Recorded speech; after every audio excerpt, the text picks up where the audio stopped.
chapter 10 of Golden Ditches. It's our final chapter, guys. And let's see.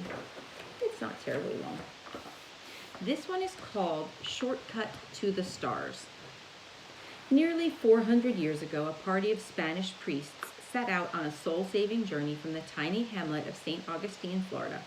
After many weeks of hacking their way through the dense mosquito-infested wilderness, they climbed to a low knoll and saw before them the sparkling waters of the Gulf of Mexico. If the Padres had followed a straight course only slightly southward from St. Augustine, they could have reached the Gulf in about 100 miles. But since there were no daily flights across the state at that time, they were forced to follow the much longer and more tedious water route. To give you some idea of the frustrating loops and horseshoe bends in the streams traversed by their dugout canoes, a single stretch of the Ocklawaha River meanders over 200 miles for a net gain of only 50. Is there any wonder, then, that one of the fathers made this entry in his journal? Quote, "If ever a place cried out for a canal, this is it." End quote.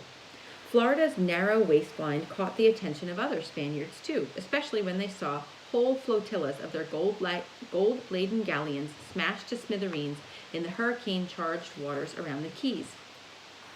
But who could afford to take time out for ditch digging when a whole new world lay ahead just begging to be explored? So what if we do lose a few shiploads of treasure, they reasoned?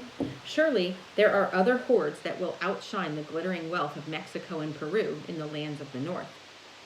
Who had not heard the tale of the fabulous 7 cities of Cibola, whose solid gold towers dazzled the eyes of all who looked upon them? How could you keep diggers in the trenches when such wealth lay just beyond the horizon? English and French explorers who sailed far up the St. Johns River also looked longingly toward the west. They too noted that a channel to the Gulf would cut hundreds of miles off the trip from the Atlantic coast to the Mississippi River. Such a ditch was usually shrugged off as a fantastic dream, and that is exactly where it remained for nearly 400 years. Then, only 1 year after the Erie Barge opened, and while canal fever rampaged across the land, Congress ordered a feasibility study of a cross-Florida canal. In the next 100 years, at least 8 more such studies were made. All ended in the same way. A disgusted Florida cracker put those results in plain language when he said 9 times naught still equals naught. While the world was sunk in the Great Depression of the 1930s, President Franklin D. Roosevelt took a bold step. From his desk in Washington, D.C., he set off a charge that blasted the first Earth skyward in what was to be the Cross-State Ship Canal. Thousands of men, hungry for any kind of job, plunged into the diggings. Spurred on by the promise of steady wages, they set out to dig a giant channel capable of carrying seagoing ships all the way across Florida's midsection. Roosevelt's grand scheme called for a sea-level canal 440 feet wide and 33 feet deep. During 1935 and 36, nearly 13 million cubic yards of earth were moved. Nearly all of this mountain of sand and dirt, which is equal to about 1/8 of the entire amount dug from the Panama Canal, came from a short section near the city of Ocala. How many hundreds of millions of yards remained to be excavated was anybody's guess. Here was a make-work project of such vast proportions that nobody seemed to care if it ever ended. Should you ask some of the old diggers why it was abandoned after only 2 years, you will get a rather startling answer. Hitler stopped us. They will tell you, when he rattled his Messerschmitts, Uncle Sam began building guns, tanks, and airplanes, and the Depression faded away. Just like that. It is hard to beat the logic of their conclusion. Before long, make-work projects disappeared, and the demand for more and more men to run milling machines and lathes grew until there was an actual shortage of manpower. All of a sudden, the world exploded into a great war, and the guns and the bombs boomed frighteningly close to Florida's shores.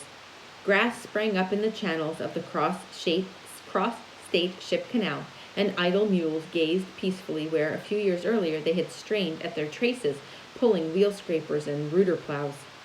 It has been argued that the canal would have saved many of the 118 ships sunk in Florida waters by German submarines during World War II. Be that as it may, arguments for its completion found few supporters in the period of expansion after the war. Ditch digging dipped to a new low. Housing for the millions of returning veterans, plus enlarged educational facilities with broad new highways, ate up the tax dollars. While canal building stagnated, giant rocket engines began to roar and boom above the sands of Cape Kennedy. A startling event in the autumn of 1957 turned the eyes of the world heavenward. Russia's Sputnik, winking its way through space, set off a scientific explosion. Man had crossed a new frontier into a never-never land that stretched on and on into infinity. Strangely enough, the space age paved the way for the present cross-Florida barge canal. Why in the world would we need a pokey old ditch when we can whisk men to the moon and bring them back at will? Perhaps the best answer to that question was made by one of the world's foremost rocket experts in a recent speech to the Gulf Intercoastal Canal Association. It wasn't recent, this book is old. Dr. Wernher von Braun labeled his talk, "The Trip to the Moon Began on a Barge." That speech by a rocketeer boosted intercoastal waterways and canals to a new place of respect in the eyes of all who heard it. In a skillful presentation, Dr. von Braun explained why it is more practical and economical to build giant rocket components in Alabama and Texas rather than near the launch pads at Cape Kennedy. Sprawling industrial plants in these states already have the facilities and the skilled workers to produce just about anything needed for the space program. Besides, these sites are already blessed by an abundance of nearby raw materials and inexpensive fuel. There is one major bottleneck, though, and that bottleneck tends to grow narrower and narrower, the more and more critical with each new and bigger blastoff. Once the rocket parts are completed, they must be transported in sections to Cape Kennedy for final assembly and fitting out. In the days when Alan Shepard sailed off in a suborbital spin, rocket sizes put little strain on existing transportation facilities. But each fiery flight carries us deeper into space in ever-growing and more elaborate vehicles. According to Dr. von Braun, the bottleneck can best be cracked by shipping bulky sections by water. Barges, not unlike the ones that carried jars of grain and olive oil on the canals of Nebuchadnezzar, seem destined to carry the ships that will place whole platoons of men in months-long orbit or on into the unknown. One of man's oldest and slowest forms of transportation has suddenly been rocketed back into the spotlight. Picks, shovels, and mattocks share the stage with Apollo and Titan missiles. After nearly 30 years of idleness, Florida's Big Ditch once again got the go-ahead signal. Its name was changed to the Cross Florida Barge Canal, and a new attempt was made to fulfill a 400-year-old dream. On a drizzly February day in 1964, President Lyndon B. Johnson plodded across a muddy field to the reviewing stand near the Palatka and said, "Smathers said yes, Holland said yes, Matthews said yes." The president couldn't say no. With those words, he fired a dynamite charge that officially broke ground for the new canal. Though not so ambitious an undertaking as Franklin Roosevelt's, it still ranks as a gigantic project. By switching from a ship canal to one for barges only, a tremendous saving was made in the amount of material needing to be excavated. Now the ditch will be only 12 feet deep instead of the 33-foot depth needed for seagoing ships. Its width will be 150 feet, or just a little over one-third of the 440-foot wide ship canal. But a large part of the savings had to be plowed back into the 5 locks and 2 dams called for in the redesigned waterway. For some mysterious reason, canal construction seems to upset the calculations of even the most brilliant engineers. Some of them set completion dates that most fifth graders would have found highly amusing. Can you imagine blasting out a 180-mile-long waterway requiring the excavation of nearly 88 million cubic yards of earth in 15 months? Others assumed a more realistic timetable, allowing 6 years to do the job. For various reasons, it now appears that neither figure will come anywhere near the mark. Largely through the lack of funds, the opening date of 1970 has been moved to 1972, and more recently to a date sometime after 1974. Unfounded rumors from time to time predict that the canal will never be completed. All right, so we need to look this up, guys, and we need to find out when and if it was completed. As of September 1969, the Army Corps of Engineers, who are charged with its construction, placed the canal at about one-third of the way to the finish line. At the moment, work has come pretty much to a standstill. The 300-ton specially designed bulldozers sit idle, waiting for a command from Washington, a command that might order them out of the Florida sunshine forever, say some critics. Like every great canal in history, this one has generated its share of controversy. Some gloomy forecasts bring to mind other dire predictions concerning canals of the past. During the construction of the Erie Barge, for example, some so-called experts predicted that it would drain all of the water from the Great Lakes into the Atlantic Ocean. Those raging floods would rip a mile-deep gorge across the entire state of New York and swallow up everything in their wake. Florida's snipers fall mainly in the conservation class, and at times their predictions sound equally ominous. Rivers and springs will dry up, ponds will turn into huge stagnant pools choked to death by hyacinths or slimy green algae, fish will turn belly up choked to death by lack of oxygen, only the insects will thrive. Millions of mosquitoes will hatch in the stagnant swamps and wing away to inject their poisons into every warm-blooded creature within range.